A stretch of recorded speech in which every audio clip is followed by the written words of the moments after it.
Are you on the hunt for a job? Before you start, you need to know who you are.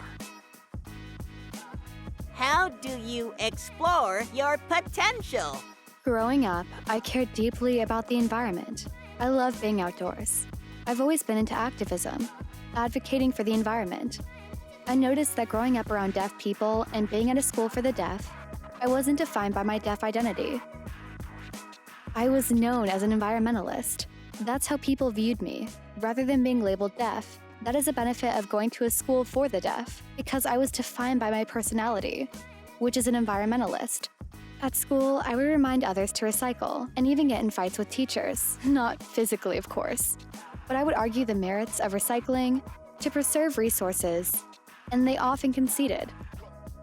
Knowing I'm an environmentalist, I thought that environmental engineering would be a good fit, because most people don't realize this. But it's scientists who find problems, but they bring them to engineers to solve.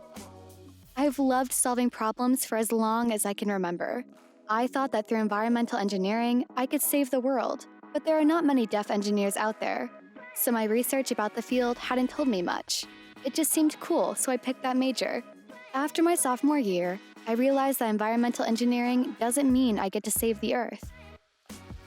It relates resources like air, soil quality, and various water like wastewater, toilet, and sewer water.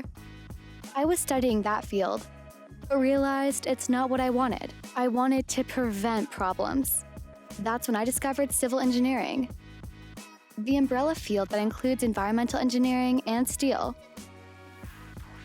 I love welding, so I thought I could combine both water resources and steel design, which are all a part of civil engineering. I got accepted into that program and transferred last summer. I love it. I want to study underground and underwater structures, which are related to the oil industry. It's what I've always wanted, a perfect combination of environmental protection and welding, which suits me well. I'm glad I made that decision.